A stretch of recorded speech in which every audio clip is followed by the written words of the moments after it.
Welcome to Formosa Dream Chasers. We're your hosts, Mary Ann and Ching-en. Please join us as we explore the journeys amazing people take in pursuit of their dreams. And get insights from their experiences. Let's hit the road. And get started.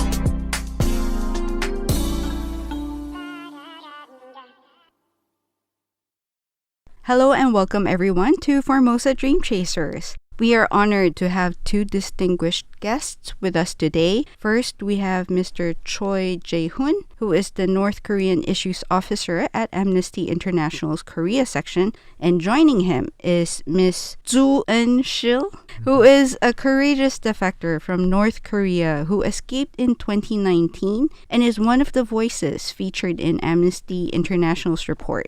Amnesty International South Korea is releasing a report on North Korea's human rights titled 60 Plus Voices, looking back at daily life in North Korea. Together, they will share the experiences and expertise, offering a window into the human rights situations in North Korea. Thank you for joining us in this important conversation. Would you like to say hello to our audience and share a bit about yourself?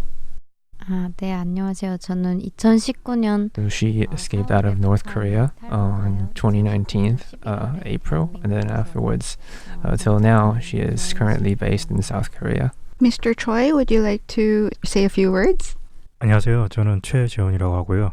His name is Choi Jae-hoon, and currently he's working at the Korean base for the Amnesty, being responsible for the North Korea-related issues for more than 5 years so far. Mr. Choi, can you tell us how you got involved in working with North Korean issues? 예, 저는 대학에서 정치학을 전공했는데요. So when he was in college, he actually majored politics, and as he was encountering these problems and hearing about the situations in North Korea and their human rights policies and stuff, he kind of felt towards himself that, felt a little ashamed that he didn't really know these kind of bad situations that's going on in North Korea. So it caught his interest, and he started to study more about it and dig in more about it, and eventually started working on it. And with a decade of experience conducting in-depth interviews with over 500 North Korean defectors, we wanted to find out what common themes or issues have you found in the experiences of the witnesses or sharings or testimonials in relation to human rights in North Korea. 예, 한국 사람으로서 그 탈북. So one of the things that he encountered and felt the most is that he always wondered, can a person really live in such an environment that's so harsh? But of course, they somehow can live. But yeah, it always comes back to that question where it wonders, under these harsh circumstances, the human rights and that are related in this kind of harsh environment, he always thought that it's very harsh for these North Koreans. Mr. Choi, could you share with us why Amnesty International decided to present this report through witness accounts? And we read that this decision was intentional to make this book different from other reports on North Korean human rights. 그동안 나왔던 많은 북한이 다른. So like the existing reports about the North Korea actually did not really include the very personal details about each North Korean individual's lives or how it was harsh or any details about that. So he wanted to address these problems, seeing these problems at the first-person perspective view of these actual North Korean individuals and address it very transparently and clearly. I see. Because we're talking about this report that's going to be released, for people who are interested in reading about these witness accounts, where can they go to access the information? 국제 아엠네스티 한국 지부 홈페이지에서. So you can actually download the PDF file online on the International Amnesty website. But separately, they also provided some booklets to distribute to some people who are interested and who ask for these sources. So, can you tell us why it is so hard to leave Korea? We understand that there are border restrictions, but why are the restrictions in place? 모두가 알다시피 So as we all know, after 2019 COVID and these kind of issues going on in the world, the border restrictions became even more stricter. So even the pre-existing brokers who actually helped these North Koreans escape out of North Korea, their fees even got more increased. And within the borders, both countries, South Korea and North Korea, we were especially being more sensitive and being more isolated, trying to guard the territory since after the 2019 COVID. So yeah, it's been much harder these days compared to before. If we can also just move the discussion to Miss Zo's personal experiences, which is included in the book. How old were you when you left North Korea? Because you said you left in 2019. 22살이었어. She was 22 that time. You were 22. Why did you leave North Korea? Was there an event that happened that made you decide? Or what was the push?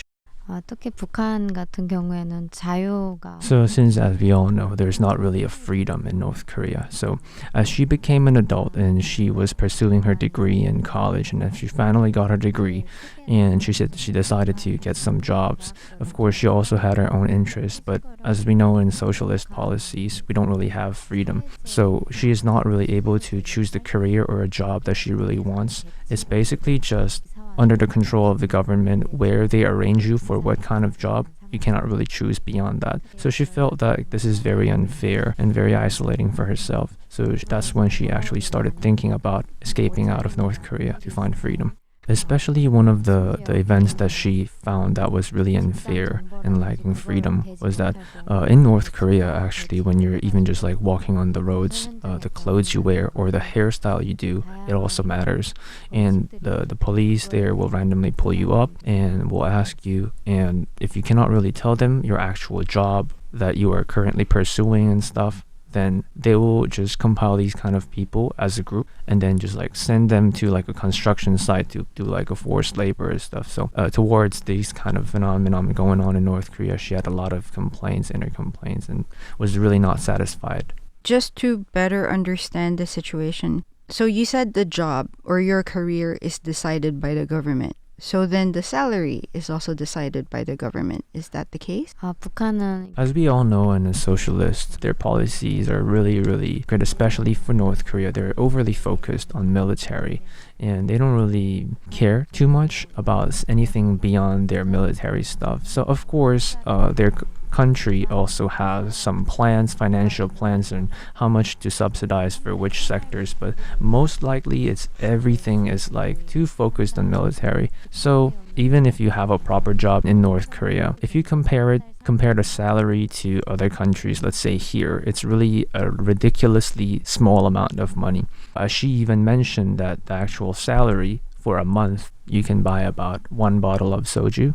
Here. 1 month salary. Yeah. You get one bottle of soju. 예, 우리가 상상 밖에 It might be something that for people who are living outside of North Korea, it might be really an unimaginable situation because we are not so aware, but as we can see, like one bottle of soju for working an entire month. If you work as a civil servant, you really can't make a living. So a lot of the people out there in North Korea, they also run their small businesses at like day markets, selling some vegetables or other crops. That rather earns you much more money. So if you actually try to get into employment in North Korea, you're not really going to make a living.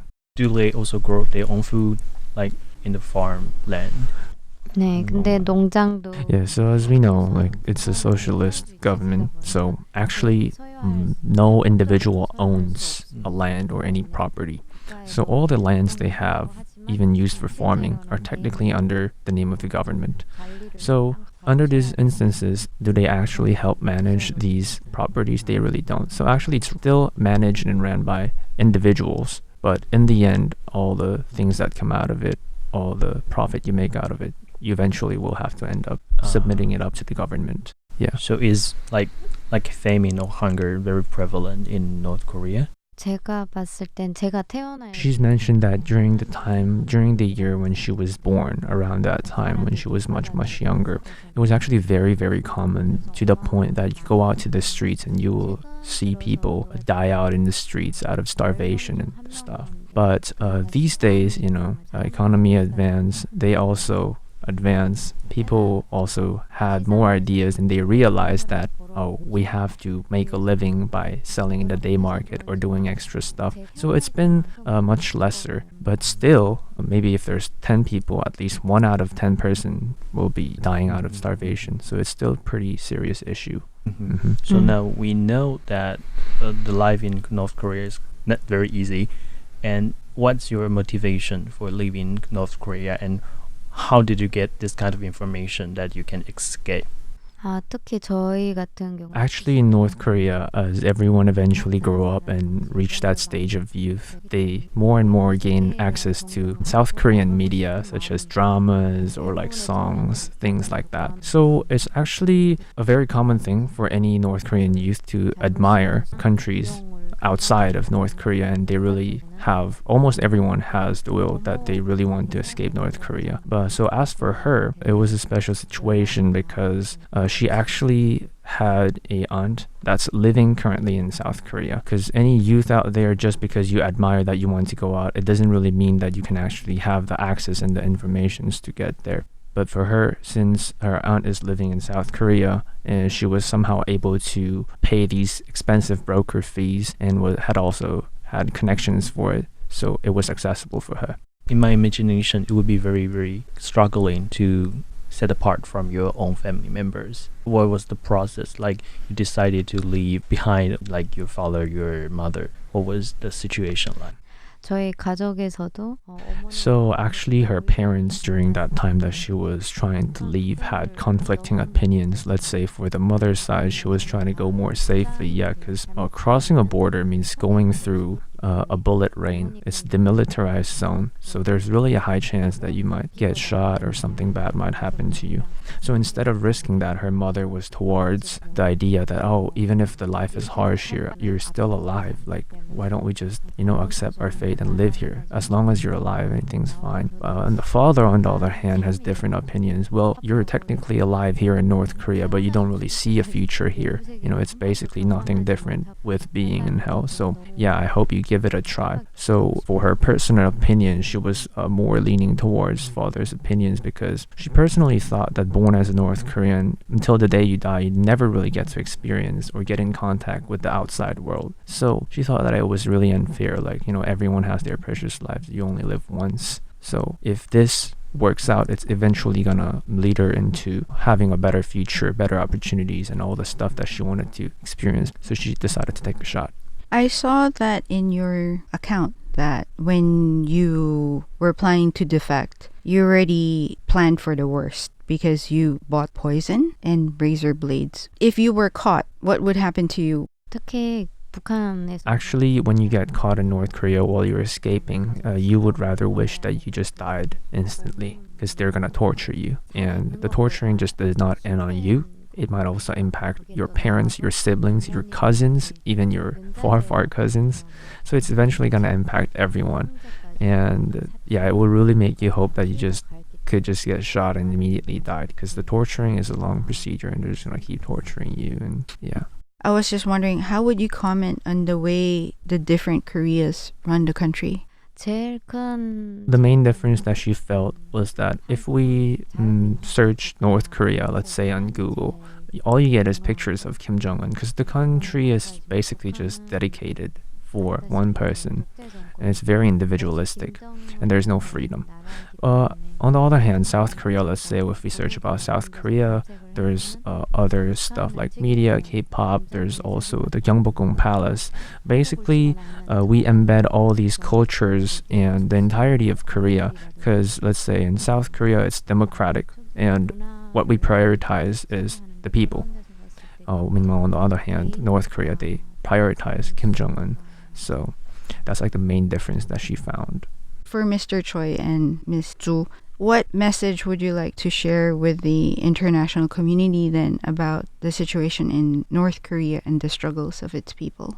많은 사람들이 지나 A lot of people believe that past and current North Korea's policies are these kind of locking prisoners up or these prisoner camps or politic-related prisoners getting imprisoned. Maybe there was no change. That's a conception of people. But actually, over the past 20, 30 years, slowly but very little by little, actually, even these situations have changed in North Korea. And this is because of the awareness that the international community had put towards the North Korean and their human rights policies. So if we're talking about the people getting imprisoned in these prisoners' camps, we can see by statistics numbers that it has gradually decreased compared to before. And also for those people, politics-related prisoners, these numbers also have decreased over time. So yes, it's a proof that attention, as we give more attention to North Korea on their human rights policies, these policies will also, even to the slightest, change over time. So a lot of people, when we hear the word North Korea, all we think about is nuclear bombs and Kim Jong-un. But I hope everybody still tries their best to remember that there are people like her in her family, these civilians who are also currently living in North Korea. So if they are more aware of that, she would be very grateful about it, that there's actually people living there and they want for more improvements. Final question is, how do you think that international society can better address the human rights violation in North Korea, and how can the general public, what can it do to support the Amnesty International advocacy effort? 예, 먼저 국제사회는 계속 As we all know, there are also other places around the world where they are suffering from human rights violations, like Gaza, Middle East. There's a lot of situations that's going on right now with the Ukraine and everything. So they've noticed that, as these new hot topics come up, people tend to really spend all their attention, and their attention that they initially had in North Korea eventually fades away. But he hopes that everyone still remembers that there actually are real-time people suffering from all these human rights violations in North Korea even at this moment, and not forget about it. And means to help these North Koreans, he hopes that they can pay more attention, send their ideas and support to the International Amnesty, and he would be very grateful about it. 특히 제가 북한에 있었을 때 느꼈는지 모르겠어요. Yeah, so like in the previous years, as UN, the United Nations, mentioned about North Korea's human rights policies and stuff, and how people are suffering there. So before that, actually, within North Korea, they were not really familiar of, what is human rights? It was basically not really like a word in their dictionary.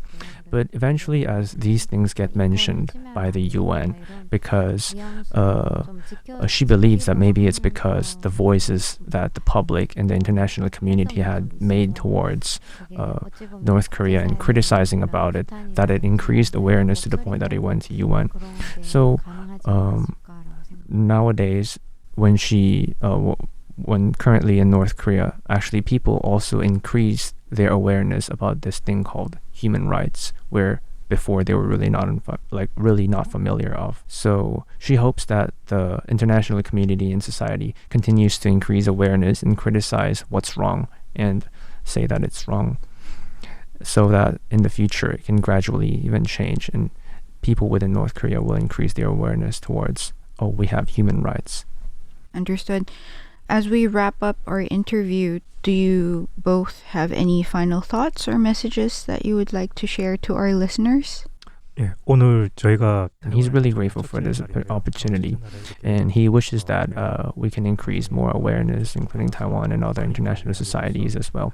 So please pay more attention to North Korea, and please help out and send support so that in the future we can gradually make changes. 특히 저 같은 경우 So she sees North Korea as basically a prison without a wall where you can't escape still. So as for her, she's already out and she's been traveling to a lot of different countries, experiencing different cultures and different precious things. So she really hopes that maybe in the near future, if possible, all these other North Koreans who are currently suffering inside of North Korea will also have opportunities like her. Thank you, Thank you. Mr. Choi, and thank you, Miss Zhu, for your time. We really appreciate it.